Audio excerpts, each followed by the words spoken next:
Inés, comenzamos contigo esta tarde abordando los avances legislativos sobre los derechos de las personas con discapacidad intelectual. Ahí es nada, un temazo. Un temazo sobre el cual, bueno, pues sin duda alguna eres experta. Y es por eso por lo que esta tarde, para hablar de esta cuestión que nos ocupa y que nos preocupa, pues contamos contigo. Te agradecemos el esfuerzo que has hecho, que sabemos que es mucho. Inés, eres una persona sumamente ocupada, sabemos que tu agenda de sesiones, de formaciones y de conferencias es infernal, aún así aquí te tenemos hoy a las 6 de la tarde y es muy de agradecer que para esta sesión contemos contigo como, bueno, pues un referente altamente significativo en el panorama nacional respecto al tema que nos ocupa. Bueno, no voy a presentarte recurriendo a tu currículum porque, bueno, consumiría la sesión y lo importante es escucharte, pero sí me voy a permitir destacar algunas cuestiones sobre tu persona, Inés, para que también nuestras familias, algunas ya te conocerán seguro y otras, bueno, pues para que te pongan en perspectiva. Bien, diremos de ti, Inés, que eres licenciada en Derecho por la Universidad de Salamanca, que desde el año 2002 hasta la actualidad vienes trabajando intensamente y sin descanso en el ámbito de la defensa de los derechos de las personas con discapacidad, muy especialmente de las personas con discapacidad intelectual y del desarrollo. Desde el 2012 desempeñas tu actividad profesional en la Confederación Plena Inclusión España, actualmente, de hecho, como la coordinadora del área jurídica, un área muy intensa que, lógicamente, aborda, trabaja y promueve asuntos de una incidencia política, jurídica y normativa de primera magnitud para lo que nos ocupa. Bueno, además, también podemos decir que eres profesora en distintos entornos universitarios, como es el caso de la Universidad de Salamanca y la Menéndez Pelayo, así como autora de diversas publicaciones jurídicas que, me consta, muchas de ellas están disponibles en Internet por si alguien quiere, posteriormente a tu charla, brujulear y encontrar cosas que puedan complementar lo que tú hoy nos vas a contar. Bueno, en definitiva, con estos datos bio muy básicos, Inés, yo te presento como una persona experta en el tema que hoy nos ocupa y como una persona que yo creo que nos vas a dar unas claves de interpretación interesantes en lo que se refiere a los avances legislativos y todo ese movimiento que nos acerca a una mejor concreción de la Convención de los Derechos de las Personas con Discapacidad. Inés, pues todos tuyos, aquí estamos para escucharte. Luego retomamos con las preguntas. Gracias. Muchas gracias, Diana. Un placer estar aquí. La verdad es que me cohibís un poco con esto, no experta, simplemente, bueno, trabajadora del tema y comprometida. Y espero, bueno, que las expectativas, como decís, que es el día que más gente hay, espero que por lo menos las expectativas se cumplan. Si te parece, paso ya a compartir pantalla y voy a entrar directamente al grano. Sí que es verdad que voy a hablar de diversos avances normativos relacionados con los derechos de las personas con discapacidad y sus familias. Diría que todo orientado hacia el avance, hacia conseguir el horizonte que nos marca la Convención sobre Derechos de las Personas con Discapacidad, ¿no? Todas las reformas de las que voy a hablar ya finalizadas o que están en proceso tienen que ver con garantizar derechos fundamentales o derechos humanos de las personas con discapacidad y su disfrute en igual de condiciones que el resto de los ciudadanos y ciudadanas, ¿no? Entonces, si os parece, espero, no sé qué decir, si la gente tiene opción de interrumpir, si en algún momento no se me entiende algo, ¿no? Bueno, pues lo dejamos para el final, voy a intentar explicarme bien, porque aguantar toda la presentación sin entender va a ser un poco... Vale. ¿Se ve? Sí, vale, fenomenal. Bueno, pues como podéis ver, no tengo ni presentación hoy. Vamos directos al grano porque no tenemos mucho tiempo y hay muchos temas de los que hablar. El primero de ellos va a ser el derecho al voto. Como sabéis, hace relativamente poco la ley del régimen electoral ha cambiado. Antes del cambio, las personas con discapacidad que tuvieran la capacidad jurídica modificada y que además el juez considerase que no tenían capacidad para ejercer el derecho de sufragio, el derecho de voto, se les podía privar del derecho a votar y a ser votadas. Lo que ha pasado es que se ha cambiado la ley de régimen electoral y ahora mismo se han eliminado los dos apartados del artículo 3, apartado 1, que decían que se podía privar del derecho de sufragio a personas con discapacidad por sentencia judicial, y ahora se ha cambiado también el apartado 2 del artículo 3 y lo que dice es que toda persona podrá ejercer su derecho de sufragio activo consciente, libre y voluntariamente, cualquiera que sea su forma de comunicarlo y con los medios de apoyo que necesite. Por tanto, lo que reconoce este artículo es que independientemente de si la persona tiene lenguaje verbal o no, si tiene un sistema alternativo o aumentativo de comunicación, no hay ningún problema y además tiene derecho a disponer de apoyos. Lo que dice también la disposición final octava esta reforma es que las personas que tuviesen limitado o anulado el derecho de sufragio por razón de discapacidad lo recuperan por ministerio de la ley. ¿Qué quiere decir por ministerio de la ley? Pues más o menos que automáticamente por la propia ley nadie tiene que pedir recuperar su derecho al voto, nadie tiene que hacer ningún trámite ni ninguna solicitud, sino que de forma automática todas aquellas personas que estaban privadas del derecho al voto lo recuperan.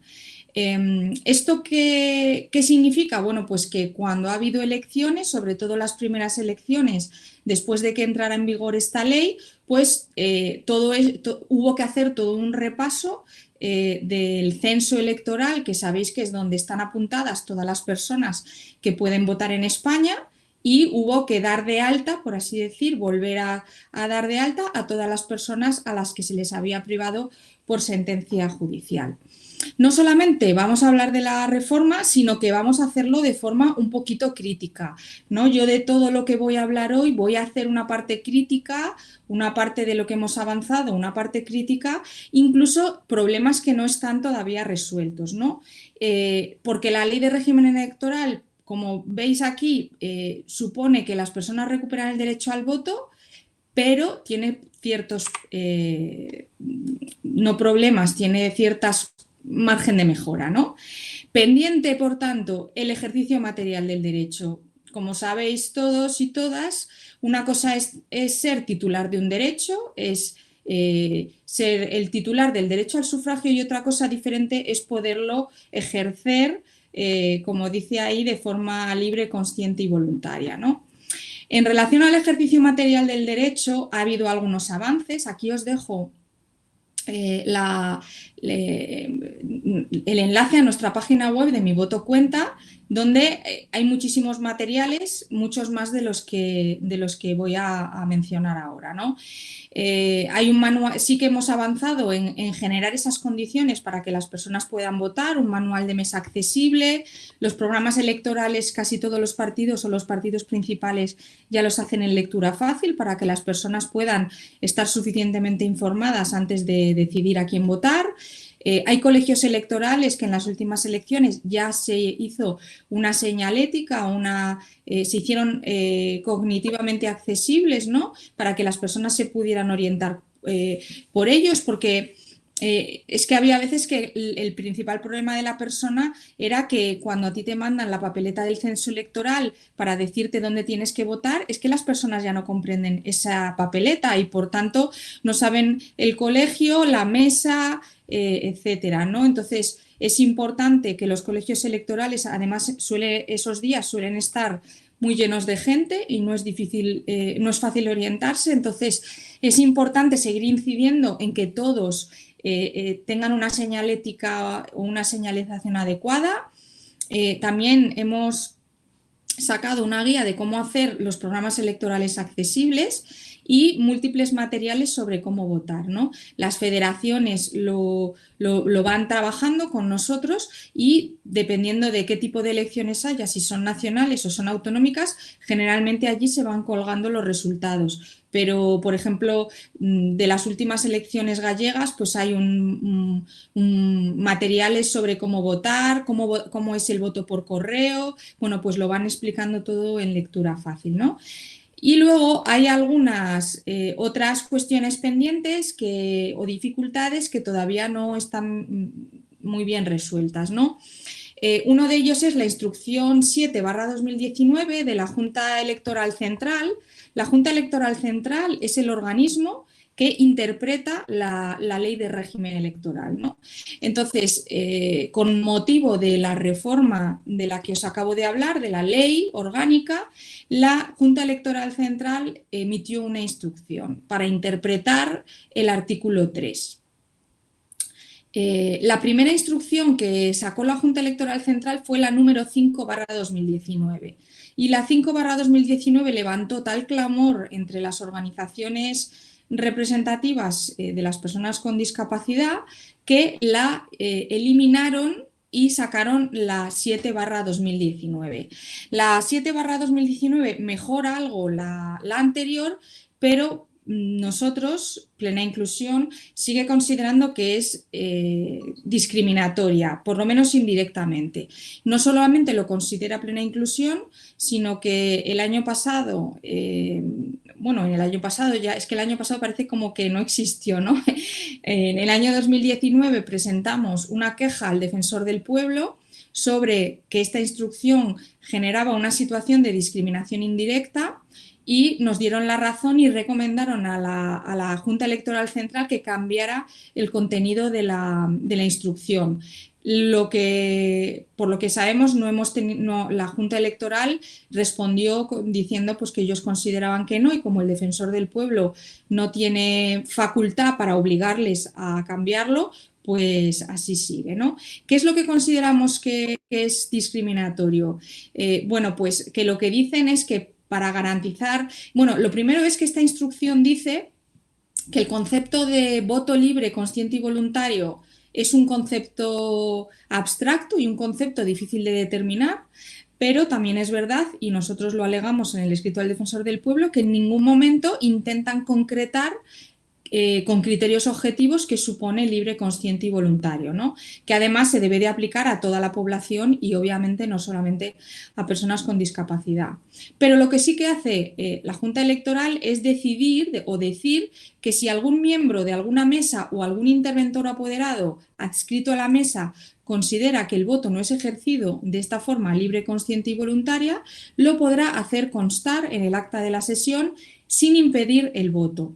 En esa manifestación de constancia, el acta identifica al elector, su número de DNI y el documento identificativo que aporte. ¿Qué problemas vemos? Pues primero, que quien es un miembro de alguna mesa o un interventor o menos todavía un apoderado, que es un representante sin potestad en la mesa de algún partido político, quién son estas personas para decidir si un voto no es ejercido de forma libre, consciente y voluntaria. Sobre todo relacionado con personas con discapacidad intelectual, donde, como ya sabemos, rige un imaginario y una serie de estereotipos y prejuicios donde a lo mejor si la persona no tiene un sistema convencional de comunicación van a pensar que esa persona no puede tomar decisiones. Además, decir que este párrafo está a continuación de un párrafo que dice que las personas con discapacidad tendrán derecho a los medios de apoyo que precisen. Nosotros lo que le dijimos al Defensor del Pueblo es que el que este párrafo vaya incluido en otro párrafo en el mismo apartado donde se habla de personas con discapacidad puede llevar a la confusión de que aquí se están refiriendo también a personas con discapacidad. Y luego, además, lo que nosotros interpelábamos es que si no se va a impedir el derecho al voto, y como sabéis, cuando nosotros metemos la papeleta en la urna no lleva ninguna identificación, ¿para qué se va a utilizar esta información? Es decir, ¿se va a hacer un registro de personas con discapacidad de las que se duda de su voto, ¿no? Bueno, para nosotros Esto es una discriminación indirecta y además potencialmente susceptible de agravar la discriminación o la estigmatización que ya sufren las personas con discapacidad. Otra cuestión que creemos que puede tener algún problema es la cuestión del voto por correo en caso de enfermedad o incapacidad. ¿Por qué? Pues porque cuando una persona no puede votar el mismo día o no puede ir al colegio electoral, pues porque esté de viaje o porque esté enferma, tiene una opción que es la de votar por correo. ¿Qué es lo que pasa? Que este voto por correo, cuando la persona no puede moverse de su casa porque, para votar por correo sabéis que hay que ir a buscar unos papeles, ¿no? Y luego eso te sirve para votar por correo. Pero ¿quién va a buscar esos papeles si yo no puedo salir de casa? Entonces, lo que dice la ley de régimen electoral es que esa solicitud del voto por correo, esos papeles, se pueden hacer a través de una persona que nos ayude, pero para eso tiene que estar autorizada por el notario, ¿no? Por un notario. Ese poder del notario es gratuito y prioritario, pero se nos plantea la dificultad de qué ocurre si ese notario decide que la persona con discapacidad no tiene la capacidad suficiente para autorizar a otra a ir a recoger a solicitar el voto por correo, ¿no? A recoger los papeles. Bueno, pues esto genera un potencial problema porque dependiendo de cómo ese notario determine si esa persona tiene capacidad o no, puede impedir que la persona vote simplemente impidiendo que vayan a recogerse esa solicitud de voto por correo. De hecho, además, el propio notario se lo va a tomar en serio porque el artículo 140 de la LOREG dice que hay un delito de abuso de oficio o falsedad al funcionario, y los notarios son funcionarios, que abusando de su cargo u oficio consienta, pudiendo evitarlo, que alguien vote sin capacidad legal, ¿no? Esto no ha sido modificado por la otra legislación y por tanto se puede plantear esta duda o este problema. Decir que el problema o muchas personas estaban en contra de que las personas con discapacidad lograran recuperar el voto o, bueno, recuperarlo por primera vez, no se le negase a nadie su derecho a votar, pero es que la propia Ley Orgánica de Régimen Electoral ya protege estos supuestos de violencia o intimidación sobre electores y además es que está tipificado como delito, ¿no? Entonces, hasta aquí me parece que es un poco en el análisis de qué es lo que ha cambiado en la ley y qué es lo que queda por cambiar y quizá algunos problemas jurídicos que se pueden dar en algún momento y que, bueno, creo que es interesante conocer. Como segunda reforma muy reciente también, esta es de 16 de diciembre de 2020, se ha erradicado la esterilización forzosa o no consentida de personas incapacitadas judicialmente. Aquí tenéis la referencia de la ley y he recogido cuál es la reforma, ¿no? Lo que hace esta reforma es que suprime un párrafo de un artículo del Código Penal, concretamente el artículo 156. Y este artículo lo que decía es que no se va a castigar, no es punible, no se considerará delito. Lo que decía era que no se consideraba delito cuando se esterilizaba a una persona con discapacidad, generalmente una mujer. Este es un problema de discriminación múltiple o incluso interseccional, que podríamos decir, porque generalmente solamente se esterilizaba a mujeres con discapacidad y con determinados tipos de discapacidad, sobre todo la intelectual, ¿no? O del desarrollo. Lo que decía era que si el juez lo autorizaba, el médico que esterilizara a una mujer con discapacidad no sería condenado por este delito, ¿no? En todos los casos es un delito esterilizar a una mujer en contra de su voluntad, pero este era el único caso en el que se despenalizaba. este párrafo que yo aquí os pongo ha sido completamente eliminado. Ahora pone, si te vas al Código Penal, pone que se ha suprimido.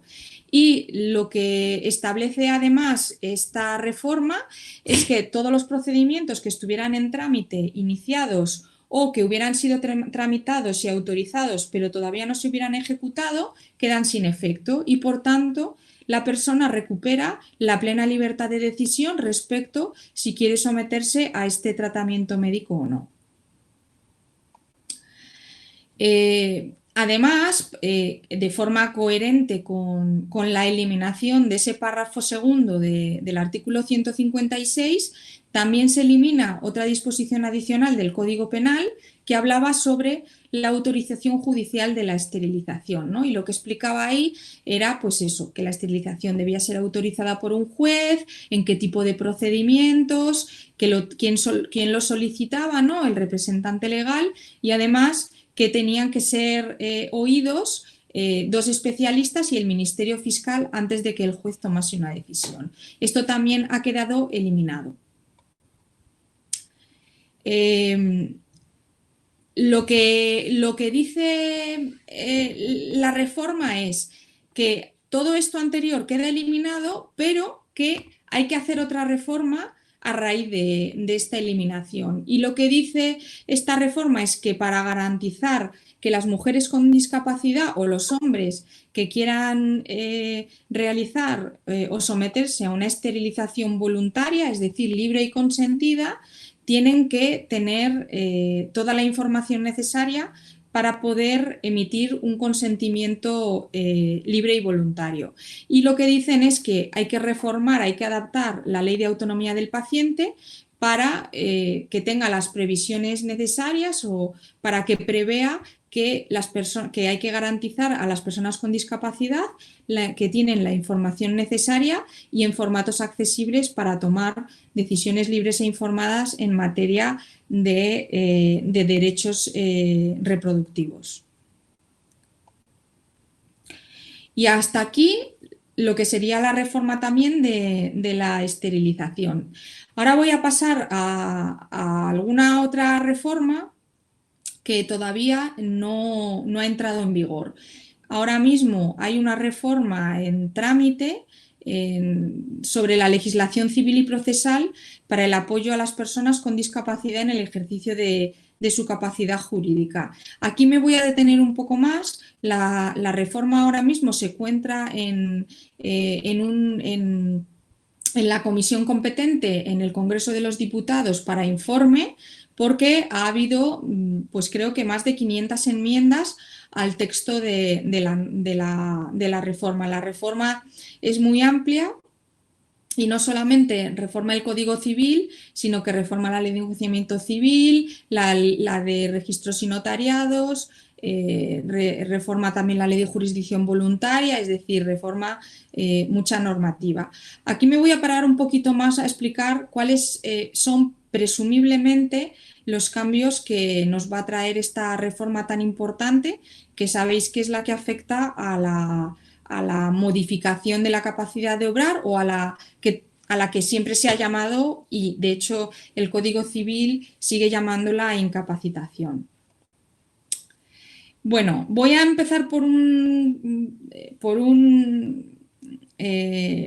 concepto muy básico, ¿no? Que es la diferencia en España que hay, porque en otros países no la hay, de lo que es tener capacidad jurídica, ¿no? En España hay capacidad jurídica y capacidad de obrar, aunque en otros países se la llama capacidad jurídica a ambas. En España la diferencia es que la capacidad jurídica es la de ser titular de derechos, y yo tengo derechos porque soy una persona. En el momento que soy persona adquiero personalidad jurídica y por tanto empiezo a ser titular de derechos. Y el ejemplo aquí pues es que eres titular del derecho a la salud. Pero una cuestión diferente es si yo puedo ejercer mis derechos. Como regla general, todo el mundo tiene capacidad jurídica y de obrar, pero hasta ahora había la posibilidad de modificar o limitar la capacidad de obrar en determinadas circunstancias a determinadas personas. Y esto suponía, la capacidad de obrar supone ejercitar el derecho a la salud, por ejemplo. Si tengo un problema de salud, yo decido si quiero operarme o no, y ahí estoy ejercitando mi derecho a la salud. En el año 2008, y estamos en el 2021, en el año 2008 entró en vigor la ley, la Convención sobre Derechos de las Personas con Discapacidad, y esta convención, en el artículo 12, regula el derecho de igualdad ante la ley. Es tan importante este artículo, de hecho yo diría que junto a la no discriminación y la accesibilidad es el corazón de la Convención, genera un cambio de modelo total y lo que hace es equiparar o reconocer la igualdad ante la ley de las personas con discapacidad sin excepción, ¿no? Es tan importante este artículo que la primera observación general que emitió el Comité sobre Derechos de las Personas con Discapacidad fue la observación general número 1, que explica el contenido de este artículo. ¿Qué es lo que dice básicamente la Convención? Pues dice que las personas son iguales, tienen la misma capacidad jurídica con discapacidad, independientemente del tipo de discapacidad y del grado de discapacidad, que por tanto es preciso que se respeten su voluntad y sus preferencias, y que en vez de sustituirlas en la toma de decisiones, lo que hay que hacer es arbitrar o generar sistemas de apoyo a la toma de decisiones para que las personas puedan emitir o puedan tomar decisiones libres e informadas. Y en el apartado 5, en el apartado 4 habla, y ahora lo veremos en el texto de la reforma, de las salvaguardas para evitar influencias indebidas, y además en el apartado 5 pone algunos ejemplos que para nosotros pues podríamos decir incluso que son bastante revolucionarios, ¿no? Lo que dice el apartado 5 es que las personas con discapacidad tienen derecho a, sin discriminación, en igualdad de condiciones, a ser propietarias y heredar bienes, a controlar sus propios asuntos económicos, acceder a préstamos bancarios e hipotecas y a no ser privados de sus bienes de forma arbitraria. Pero también, pues aquí quedarían incluidos, obviamente, relacionado con la capacidad para testar, ser propietarios y heredar bienes está incluido, ¿no? Pero luego la propia Convención incluye todos los derechos que pueden ser también privados o que podían ser privados en España a raíz de la modificación de la capacidad, como puede ser también pues, el derecho a contraer matrimonio, ¿no? Bueno, pues ¿cómo se ha reflejado la Convención en esta futura reforma? Bueno, pues lo primero que podemos decir es que desaparece la tutela. La tutela para mayores de edad desaparece y queda para menores de edad. Además, la patria potestad prorrogada y la patria potestad rehabilitada desaparecen también.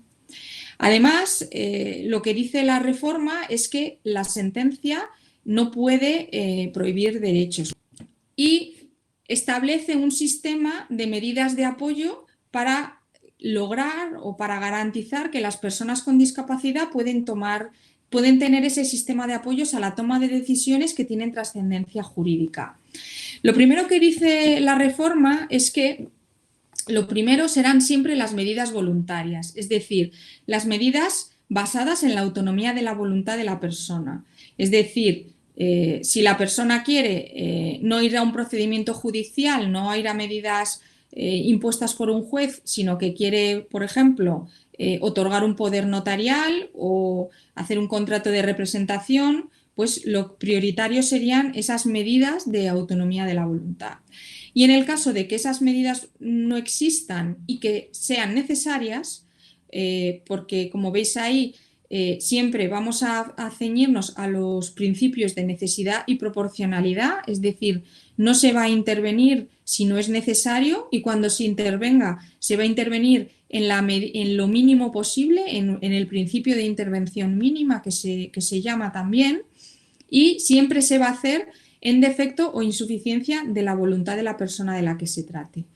La reforma establece tres figuras de apoyo, que son la guarda de hecho, que ya existía, pero que la explica o la desarrolla un poco más, y dice que es el apoyo que se da sin que existan medidas voluntarias o judiciales que se estén aplicando eficazmente.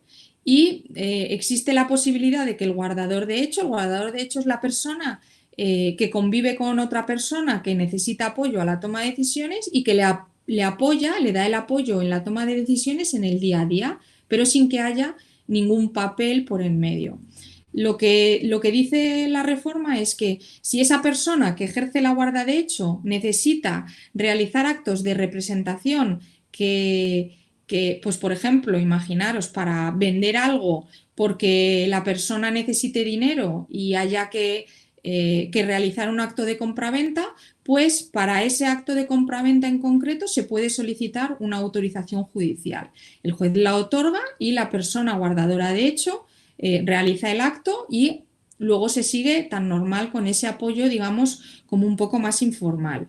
Además, dice que la persona también deberá de requerir de autorización judicial para realizar actos de trascendencia personal, pero no cuando sean actos como la solicitud de prestaciones que beneficien a la persona con discapacidad.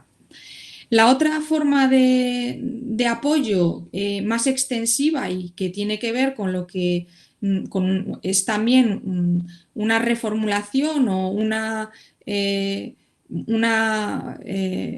como un rediseño de una figura que ya teníamos, que era la curatela, y la curatela se utilizaría en supuestos donde la persona tenga necesidades de apoyo pero que sean continuadas. Cuando no exista otra medida de apoyo suficiente, como os decía aquí, necesidad y proporcionalidad, y lo que establece el Código Civil o lo que establecerá si se apoya la reforma, que lo previsible es que sí, porque hay consenso, es que esta curatela pueda ser representativa de forma excepcional, ¿no? Es decir, lo normal es que la persona no es sustituida por el curador en ningún momento, pero sí que se asume que hay algunos casos en los que la persona no va a poder expresar su voluntad y preferencias y que en esos casos se admite la representación. El juez tendrá que determinar muy claramente para qué actos se autoriza esa representación. Y lo que establece además la reforma es que de oficio habrá una revisión cada 3 años de esa situación. Ahora mismo no había plazo para revisar y lo que dice también es que ante cualquier cambio pues también se podrá solicitar una revisión.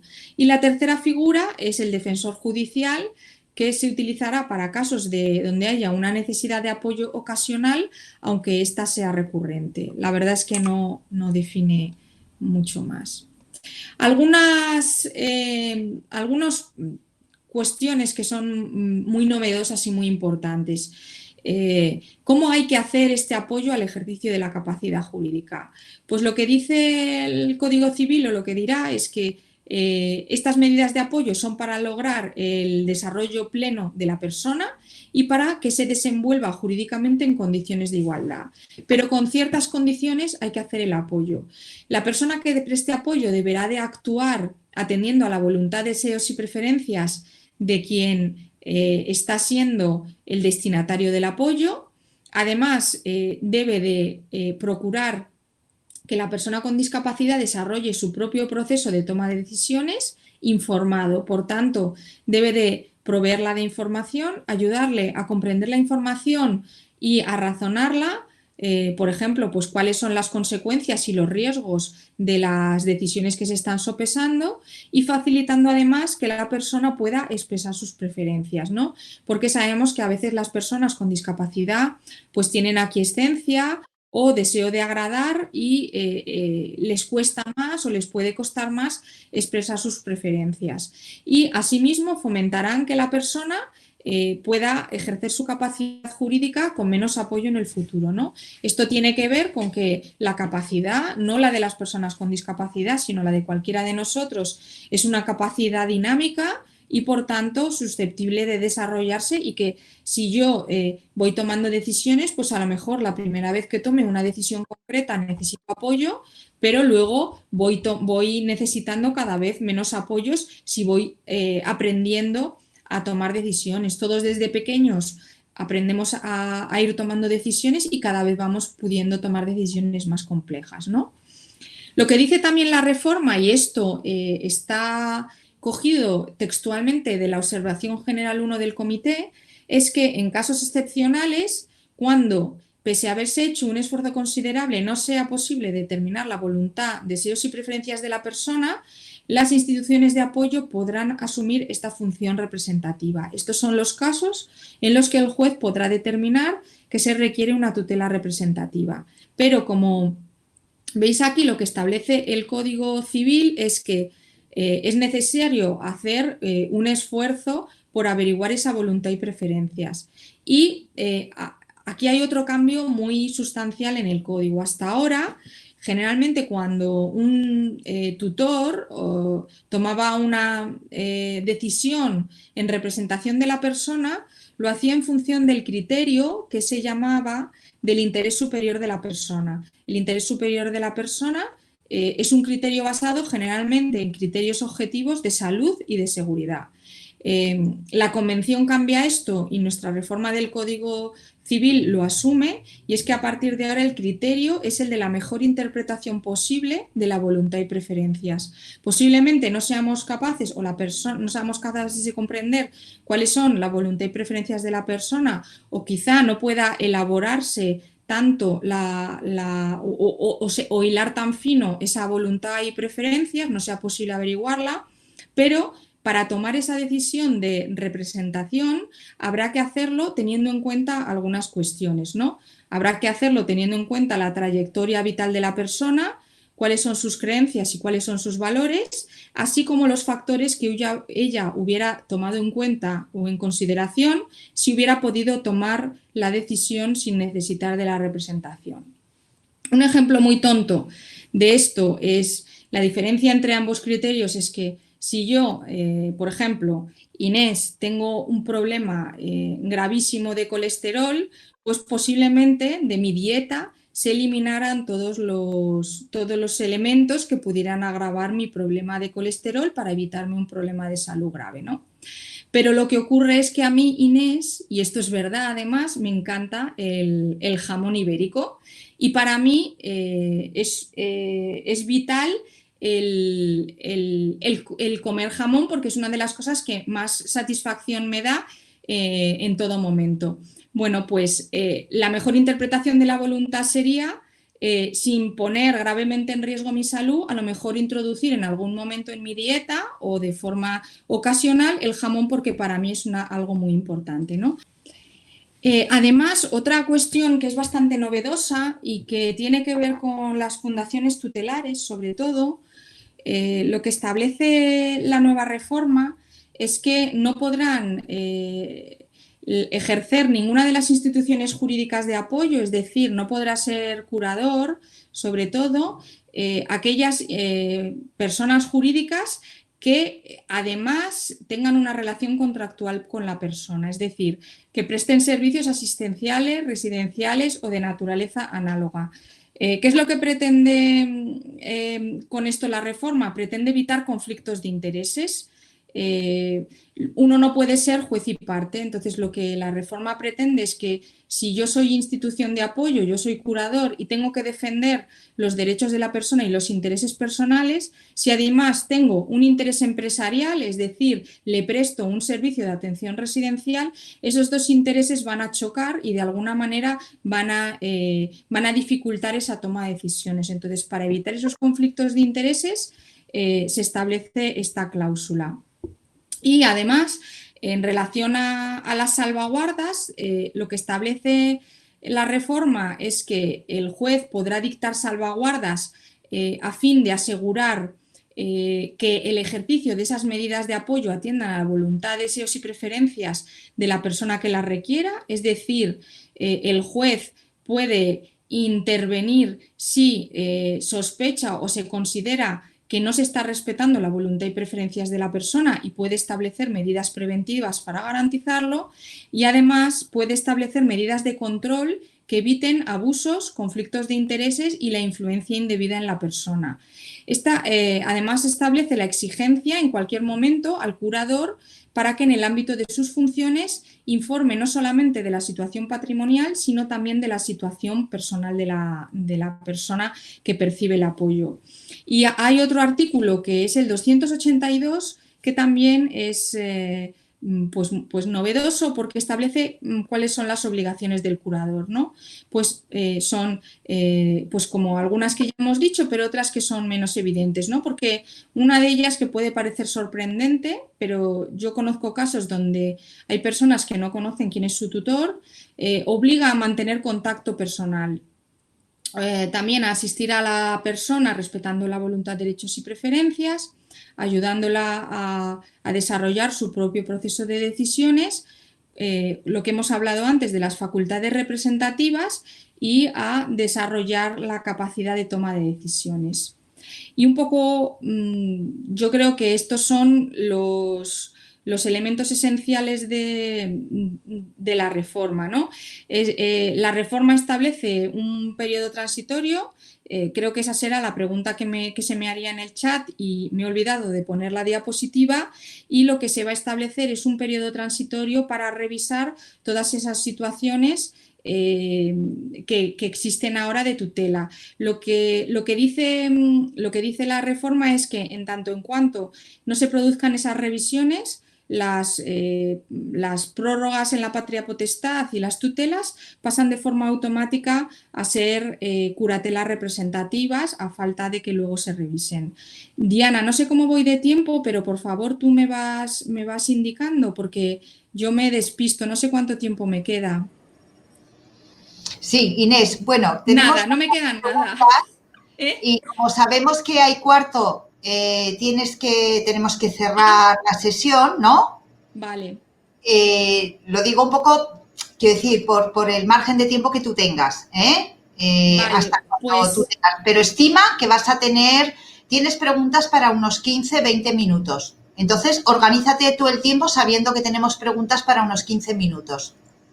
Vale, pues un minuto y explico esta cuestión porque creo que también es importante, y como os voy a pasar la presentación, os voy a dejar los cambios que trae la reforma de la LOMLOE, de la nueva Ley de Educación, pero bueno, estoy abierta también a que si alguien del público quiere hacer ahora una pregunta sobre la LOMLOE, porque sé que por lo menos ha generado muchísima intranquilidad la disposición adicional cuarta, por eso de que parece que van a cerrar los centros de educación especial, también podría responder a preguntas relacionadas con eso. Con acceso a la justicia, simplemente decir que desde Plena Inclusión estamos haciendo muchísimo trabajo en conseguir que los procedimientos judiciales se adapten a las necesidades de las personas, y esto pasa por defender los ajustes de procedimiento, que son flexibilizaciones en los procesos para que la persona pueda estar menos estresada, para que comprenda las preguntas del juez y para, en definitiva, pueda participar plenamente y en igualdad de condiciones. Y esto tiene que ver bastante con los procesos de modificación de la capacidad. Y simplemente decir que estamos también abogando, y en el artículo 7 de la Ley de Enjuiciamiento Civil del proyecto de ley se ha incluido nuestra demanda de que se contemplen la flexibilización de los procesos y la figura de apoyo de profesionales que puedan garantizar esta participación, ¿no? Por ejemplo, para explicarle a la persona cómo es el proceso, pues cuáles son los pasos, qué va a pasar en cada paso, cuáles son sus derechos, para ayudarle a comprender lo que dice el abogado, lo que dice el juez, para que ayude a que el juez pueda hacerle las preguntas a la persona si fuera necesario, etcétera, ¿no? Como veis en la siguiente diapositiva, pues ponen en marcha adaptaciones del entorno, pues a lo mejor indican que la entrevista con el juez no debe de realizarse en la sala, sino que debe realizarse en el despacho, que debe de estar sentados juntos, que el juez se debe de quitar la toga, garantizan la comunicación y facilitan ese ejercicio de los derechos y la toma de decisiones libre e informada. Y yo me quedo aquí ya porque, bueno, simplemente quería que conocierais por lo menos la figura de la persona facilitadora, porque ahora que también hay un anteproyecto de ley de reforma de la ley de enjuiciamiento criminal, es otra de las grandes reivindicaciones que vamos a hacer desde Plena Inclusión. Y por mi parte, Diana, ya lo dejo aquí.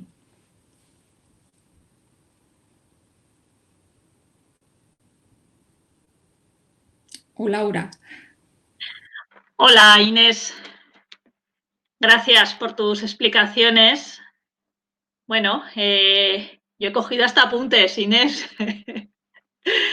Muchas gracias, de verdad. Mira, hay bastantes preguntas, Inés. La mayoría de ellas tienen que ver con el tema de la reforma de la legislación civil y procesal, que está entendido en camino de ser aprobada.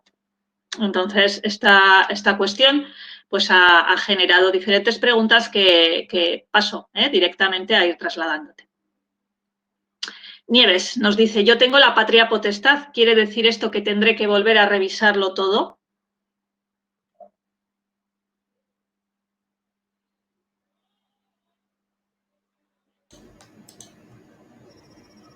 Inés, no te oímos. Vale, durante el primer periodo, mientras los juzgados van revisando las diferentes situaciones, se va a producir un momento de tránsito donde esas patrias potestades van a pasar directamente a considerarse curatelas representativas y luego se irán revisando poco a poco. Yo creo recordar que el proyecto de ley establecía un periodo de 2 años para todas estas revisiones, pero aquí las asociaciones de jueces, bueno, pues han mostrado su, bueno, no diría su malestar, pero sí han dicho que es muy poco tiempo para hacer todas esas revisiones y que por tanto se ha iniciado algún contacto para conseguir ampliar ese periodo de tránsito. Uh-huh. Inés, nos dice Mercedes, ¿con esta reforma no queda más desprotegida la persona con discapacidad ante posibles abusos?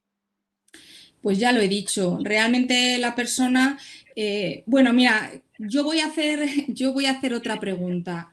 ¿Queda la persona más desprotegida o estaba más desprotegida cuando era representada por una persona que en ocasiones ni la conocía? Porque yo no voy a poner en duda que estamos en un entorno familiar y que aquí hay muchas familias y que generalmente pues las familias son lo mejor para la persona y buscan su mayor beneficio. Pero ¿qué ocurre cuando no es así? Cuando el tutor abusa de la persona sin que se revise la situación en términos personales, por ejemplo, ¿no? O sea, yo creo que es más garantista esta reforma porque garantiza que hay que escuchar a la persona y que hay que tenerla en cuenta. A la vez, cuando es necesario, admite la representación y además permite al juez, porque le obliga a establecer medidas que impidan esos abusos o esas influencias indebidas. Entonces, de alguna manera, a mí me parece que esto es un cambio de mentalidad, que a veces puede ser más incómodo, esa parte de tener que llegar a acuerdos, ¿no? Y donde hay veces que pueda generarse otros conflictos entre los deseos de la persona, lo que es posible y lo que no es posible, ¿no? Ahí hay todo un camino de llegar a acuerdos y de a lo mejor abordar las cosas de forma diferente, pero yo creo que en ningún caso es menos garantista y que además tenemos muchísimos mecanismos jurídicos para detectar esas situaciones de abuso e influencia indebida. Uh-huh. Seguimos, Inés, adelante. La cosa Bueno, está generando mucha pregunta y mucho comentario en el chat. Vamos allá. José Mari nos dice, ¿existe conflicto de intereses entre las actuales organizaciones de tutela, fundaciones, institutos tutelares, etcétera, en su mayoría dependientes de las administraciones públicas, que a su vez son prestadoras de servicios? Pues por lo que parece, sí. La reforma va mucho con el tema del conflicto de intereses y, de hecho, ese párrafo que he puesto relacionado con que no se podrá ser institución de apoyo y prestador de servicios ha sido un párrafo, igual que otros de los que he dicho, yo no lo he comentado, pero son a petición de la propia Plena Inclusión, que hizo las enmiendas en conjunto con la Asociación Española de Fundaciones Tutelares. Y una de las cuestiones que la Asociación Española de Fundaciones Tutelares exige es que las organizaciones no sean arte y parte, no sean defensoras de los derechos de las personas y prestadoras de servicios, y precisamente en ese afán de evitar conflictos de intereses fue por los que se presentó, o realmente no fue una enmienda, yo creo recordar que fue en los periodos previos de anteproyecto que presentamos al anteproyecto y al proyecto varios documentos, ¿no? Gracias, Inés. Paqui nos dice, buenas tardes, ¿estas reformas son aplicables también a las personas que tienen determinada una incapacidad legal? No, de hecho es que son aplicables solo a las personas que tienen una incapacidad legal. Esto supone una modificación de todo el sistema de incapacitación. Uh-huh. Aquí Ana nos pregunta, bueno, más o menos ha sido dando respuesta, ¿toda esta normativa afecta a los nuevos expedientes o también de forma retroactiva a los que ya somos curadores? Esto afecta, esto afecta sobre todo a los que eran tutelas o eran patrias potestades, porque ahí sí que se produce un cambio significativo y pasan a ser curatelas representativas y se tienen que revisar. Pero eso no quita para que las curatelas, como he puesto al inicio, en alguna diapositiva, tengan que ser revisadas también cada 3 años. Por tanto, esas situaciones de curatela también serán revisadas de forma progresiva. Mari Carmen, Inés nos dice, todas estas medidas y reformas, Inés, dependerán del grado de discapacidad, ¿verdad? No, a priori no dependen del grado de discapacidad. Hay en alguna ocasión sí que se ha planteado si tiene sentido, sobre todo en el caso de personas mayores con situaciones de Alzheimer muy avanzado, ¿no? Que previsiblemente no van a mejorar, sino que van a empeorar. Pero bueno, lo que establece la norma es que se tienen que revisar todas. Nos dice Teresa, Inés, ¿una persona con discapacidad con una tutela desde hace años podría, con la reforma de la ley, dejar de estar tutelado? Bueno, eso no lo define la nueva ley. De hecho, los procesos de recuperación de la capacidad son algo que ya se admite con la actual legislación. De hecho, nosotros, fundaciones tutelares, y yo sé que la mayoría de las federaciones han dado apoyo ya a procesos de recuperación de la capacidad para pasar de una tutela a una curatela, o para pasar, a lo mejor, personas que estaban privadas del derecho al voto para recuperar su derecho al voto, o personas que estaban totalmente incapacitadas para pasar a tener solamente una tutela en materia de patrimonio, ¿no? En materia patrimonial.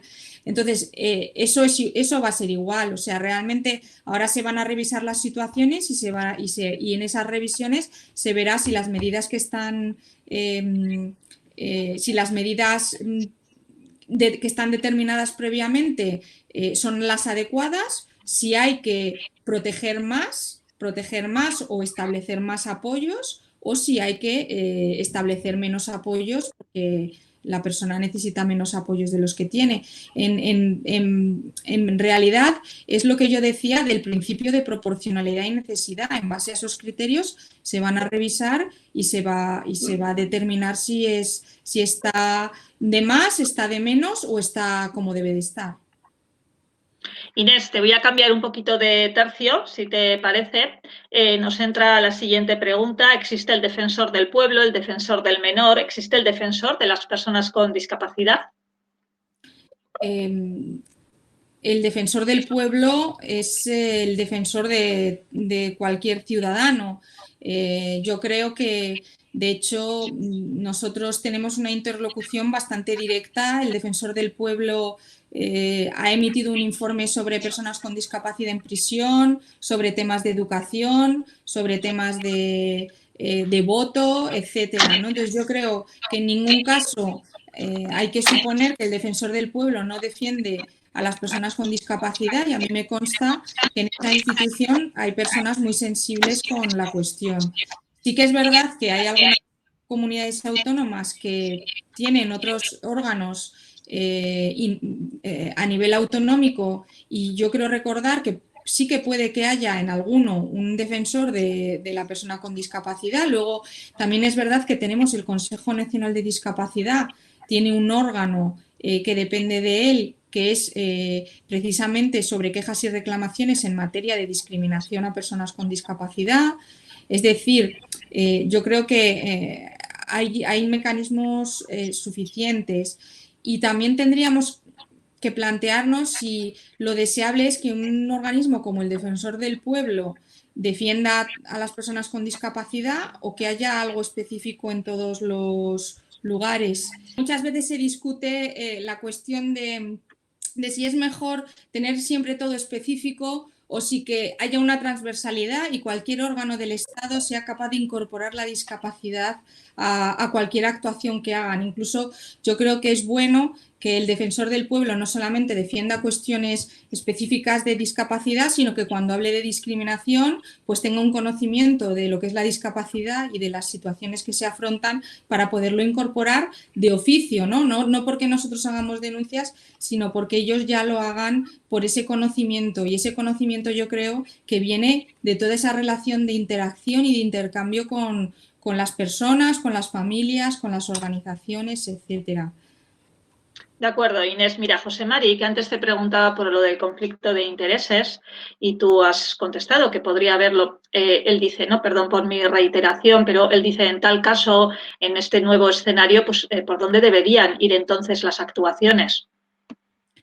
No entiendo bien la pregunta. Sí, José Mari es la persona que anteriormente te preguntaba por la posibilidad de conflicto de intereses en cuanto a las actuales organizaciones tutelares, prácticamente todas ellas relacionadas con el movimiento asociativo o con las administraciones prestadoras de servicios. Entonces dice, en caso de existir este conflicto de intereses, bueno, pues ¿cuál sería el nuevo escenario o qué se podría hacer al respecto?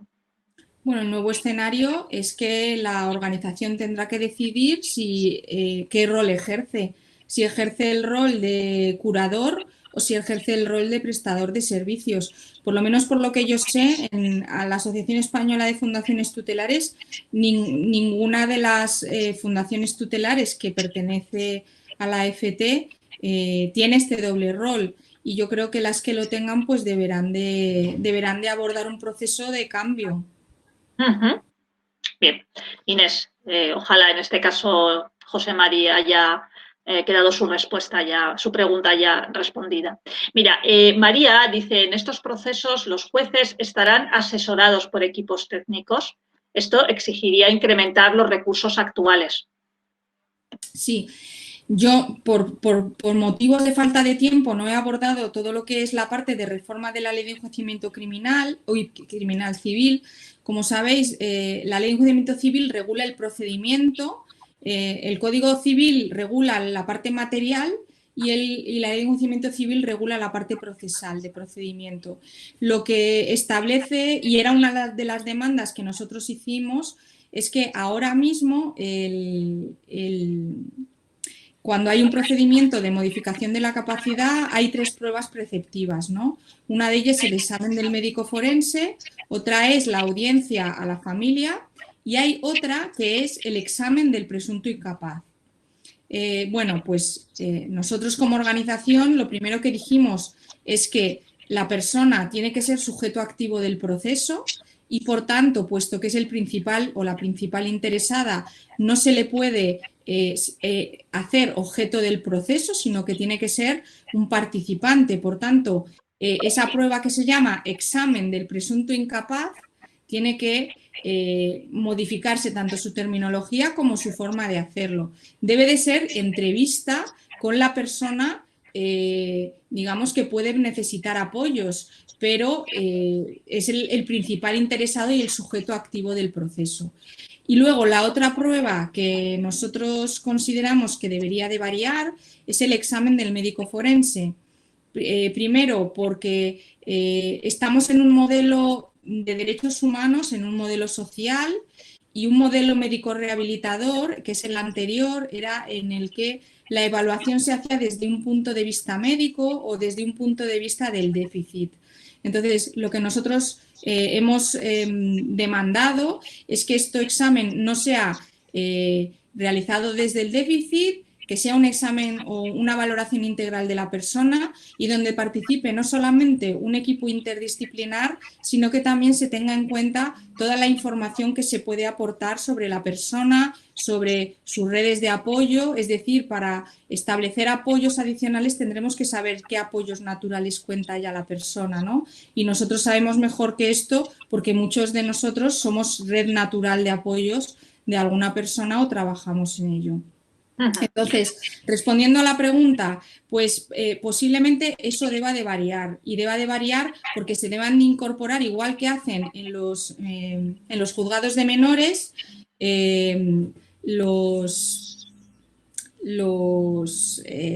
los equipos son multidisciplinares y no solamente hay un médico. Pregunta Susana. ¿Y recuperar la capacidad de conducir eliminada por el juez? ¿Esto es posible? Sí, yo creo que en esas revisiones se va a evaluar todo. Yo, de todas maneras, como habéis visto, además, a priori, se va a examinar la necesidad de apoyos al ejercicio de la capacidad jurídica. Habla de que no se van a prohibir el ejercicio de derechos personales. Por tanto, yo en el tema del carnet de conducir tengo ciertas dudas incluso de si se retira con... O sea, yo creo que se podrá retirar porque suspendas un examen o se te haga una revisión y se te considere no apto, ¿no? Pero bueno, quizá esto es más desconocimiento mío porque, bueno, yo no soy abogado en ejercicio y quizá he visto menos sentencias de modificación de la capacidad. Uh-huh. Nieves nos dice, ¿qué diferencias tendremos las personas que ejercemos la tutela con la curatela? A ver, es que ahora todo pasa a ser curatela y todos los curadores tienen las mismas obligaciones. Yo creo que quizás aquí hay diferencia en cómo, a ver, quizá hasta ahora el curador era una figura de complemento a la capacidad y por tanto ya precisaba de esa parte de diálogo, de información y de informar, evaluar decisiones y colaborar en esa toma de decisiones. Yo no quiero decir que los tutores en la práctica no hagan esto, pero la ley no lo obligaba hasta ahora, ¿vale? Hasta ahora no había criterios que establecieran cuál era la actuación del tutor, ¿vale? Era una representación y yo creo que cada tutor o cada tutora decidía cómo ejercer ese rol. Habrá tutores que dialogaban todo con la persona, cumplían la convención realmente, excepto en el momento de firmar, que tenía que firmar el tutor, y otros casos donde quizá la tutela pues, se ejercía de otra forma, ¿no? Yo no estoy prejuzgando cómo se hace, pero sí es verdad que hasta ahora al tutor no se le exigía esa toma de decisiones conjunta con la persona tutelada y eso ahora cambia. Y quizá el curador ya lo hacía desde antes porque era un complemento a la capacidad y la decisión tenía que ser compartida, debatida y consensuada, ¿no? Porque el ejemplo era que, imaginaros, si hay que firmar un contrato de trabajo, el tutor podía firmar el contrato de trabajo o no firmarlo. Pero si es un curador, tenían que firmar los dos. Ahí está quizá un poco esa diferencia. A partir de ahora solo va a haber curatela y el guardador de hecho incluso está obligado también a a respetar la voluntad y preferencias. Por tanto, todas las instituciones de apoyo van a tener que actuar de acuerdo a esos criterios. Inés, te diré que, bueno, hay bastantes comentarios en el chat agradeciendo tus explicaciones, diciendo que están siendo, bueno, pues claras, aportaciones muy interesantes. Entonces, bueno, pues yo te lo quería trasladar, Inés, un poco la gente lo que anda comentando en el chat, además de muchas preguntas. Entonces, bueno, pues como nos has, debido a ese malentendido, voy a llamar, o despiste, no sé cómo llamarlo, nos puedes regalar unos minutos más, pues si te parece, te hago alguna pregunta más. Sí. Bueno, Mari Carmen va un poquito a la esencia del asunto, ¿no? Es una pregunta curiosa. Ella dice, ¿pero es necesario discapacitar?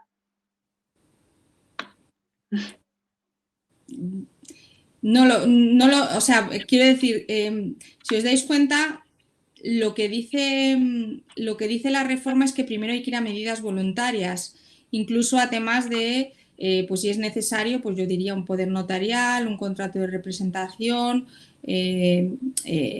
Entonces, yo creo que lo que pretende y lo que pretendió la Comisión de Codificación, que fue el grupo de trabajo, la Comisión de Codificación, para que os hagáis una idea, es un grupo de estudiosos, de eminencias en materia de derecho, que están en un grupo que depende del Ministerio de Justicia, y lo que se encarga la Comisión de Codificación es de estudiar todas las leyes y de ver incluso si se chocan con otras leyes. O sea, tienen un conocimiento del derecho tremendo, ¿no? Y a los inicios en la propia Comisión de Codificación, porque todos los que hemos estudiado derecho hemos estudiado el modelo anterior de derecho, en el de la sustitución, la tutela y tal, y se generó un debate muy fuerte sobre precisamente este tema, ¿no?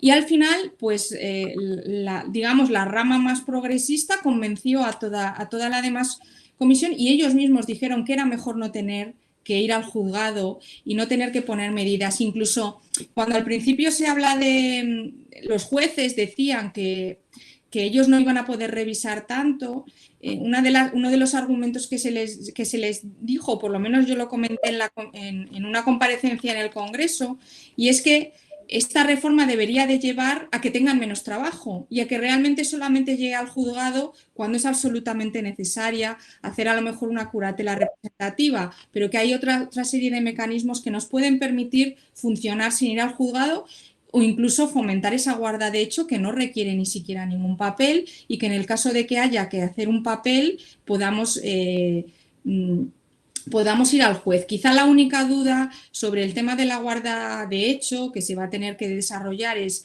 si yo necesito ese papel de forma urgente, ¿realmente va a poder el juez en ese proceso de jurisdicción voluntaria ser lo suficientemente ágil para ello? Bueno, pues yo creo que eso será algo que tendremos que ir viendo sobre la marcha. Sí, mira, Susana dice, esta nueva revisión cada 3 años que comentas no va a suponer muchos trámites farragosos en los juzgados para los familiares que hacemos la curatela, renovar informes de instituciones, etcétera. Pues sí, bueno, yo no sé si va a suponer mucho más. Ahora, ¿no? Hay una rendición de cuentas anuales cuando, bueno, los curadores y los tutores, ¿no? Entonces yo no creo que sea mucho más, aunque yo sí que creo que se va a hacer mucha más incidencia en el tema de la dimensión personal, ¿no?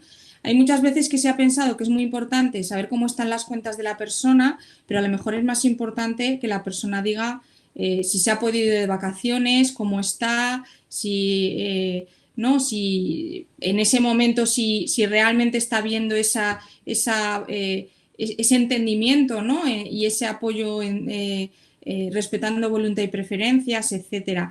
Entonces yo creo que será más bien pues algo similar a la rendición de cuentas y una entrevista, posiblemente una entrevista que ahora ya lo permite la ley de jurisdicción voluntaria con la propia persona, para que pueda ir y también pues contar.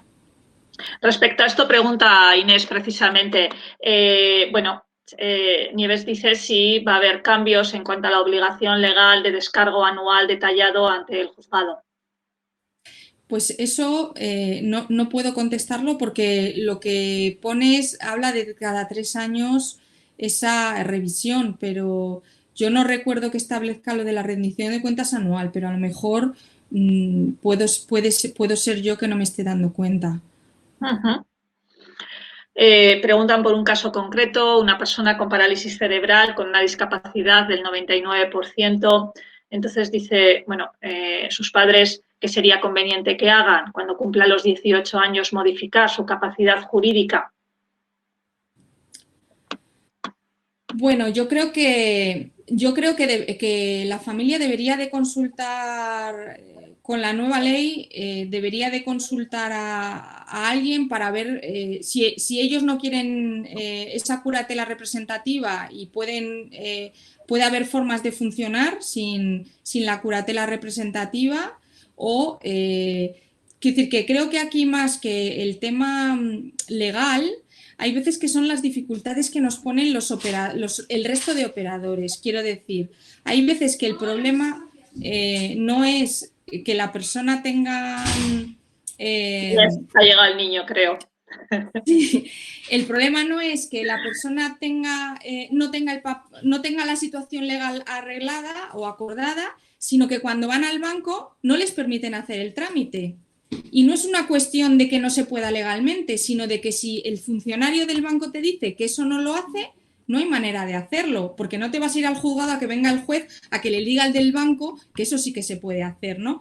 Entonces yo creo que aquí hay una parte de transformación no solamente nuestra, ¿no? Por así decir, de cómo hacer las cosas, sino que va a haber también un camino con el resto de operadores y de entorno, ¿no? Al final es una cuestión de toda la sociedad, no solamente nuestra. Entonces, yo le aconsejaría a esa familia que vaya a ver a un abogado que les pueda aconsejar cuál es la forma con la que ellos, según las necesidades que tengan, cuál es la mejor opción para ellos y ellas.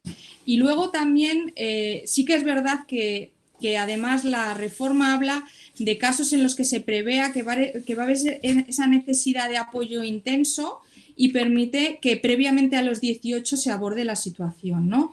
Entonces, yo es mi consejo, porque yo decir esto sí o esto no desde aquí, yo diría que estudien si hay alguna forma lo menos restrictiva posible que sirva para lo que ellos necesitan. Uh-huh. Alberto dice, soy el tutor de mi hermano, para declarar su incapacidad pasamos pues por un proceso largo, médicos, judicialmente, ¿tendríamos que volver a pasar por lo mismo? Pues es que todavía no está cerrado el texto, entonces no sabemos. Sobre todo donde tenemos más dudas es precisamente sobre la parte procesal, que para nosotros era la que más floja estaba. Pero yo creo que va a depender además también del juzgado y del juez en cuestión de cómo lo aplique. Yo creo que esta reforma tiene la potencialidad de cambiar muchas cosas, pero también tiene la potencialidad de cambiar menos cosas de las que querríamos, ¿no? Entonces yo realmente no sé cómo va a ser. Yo creo que sí que se debería de aportar un informe y además no un informe médico, sino un informe de cuál es la situación integral de la persona, ¿no? De la persona en todas sus dimensiones. Pero no puedo tampoco decir lo seguro porque está todavía un poco en el aire. Ana dice, si la patria potestad es ejercida por los padres, la modificación de dicha patria potestad, ¿en qué puede derivar? En una curatela y el juez determinará si es necesario que sea curatela representativa o no. Bueno, Inés, como ves, este tema ha traído un montón de cuestiones, de dudas, el que más. Quizá lo que yo no sé si se podrá llegar a plantear es el tema de como esos procesos de recuperación de la capacidad, incluso si las familias tendrían la posibilidad de sacarlo del juzgado y de hacer pues algo ante notario, o eso todavía yo creo que bueno, que es también otras cuestiones que se irán planteando con la práctica y con la puesta en marcha de la reforma. Mira, Ana y María Antonia, Inés te dice muchas gracias por la claridad de exposición y por tu lenguaje tan accesible. Ha sido de gran ayuda todo lo que nos has contado y aclarado, y agradecer también toda la labor que estáis haciendo desde Plena para seguir avanzando. Te lo quería... Pues, lo agradezco mucho. Cuando habéis dicho eso cuando ha dicho Mirko lo de que iban a evaluar en la exposición, he dicho, a ver qué tal. Pero nada, muchas gracias y muchas gracias por el interés, por la inquietud y sobre todo por la gran participación. Sí, verdaderamente, Inés. Bueno, desde luego tu charla no ha dejado indiferente. Bueno, ya lo preveíamos porque, como te hemos dicho, pues creo que ha sido la charla con mayor número de personas registradas. Gracias, nos estamos acercando ya a las 7:30. Gracias por estos minutitos extras. Creo que no me he dejado ninguna pregunta, lo revisaré si así ha sido. Bueno, lo siento, creo que te he lanzado todas las preguntas y doy paso a Diana. Gracias, Inés. A ti, Laura. Te agradecemos esos minutos extras que nos has dispensado, lógicamente. Y de hecho, fíjate que tantas son las cuestiones que han suscitado este último tema que has abordado, que no descarto, de hecho, Inés, que dentro de un tiempo pues podamos volver otra vez a una segunda ronda, quizá en profundización. Así que ahí te tiro el guante, ya iremos hablando. De verdad, Inés, que fíjate que hasta el último momento pues hemos estado conectadas del orden de las 57 personas. Eso significa que no solamente se ha apuntado mucha gente, sino que hemos permanecido atentas a tus explicaciones. De todas las maneras, entiendo que si hay alguna pregunta que haya quedado por ahí y las familias nos las trasladan, abiertamente te pregunto, ¿tenemos posibilidad de hacerte llegar esa duda, esa cuestión?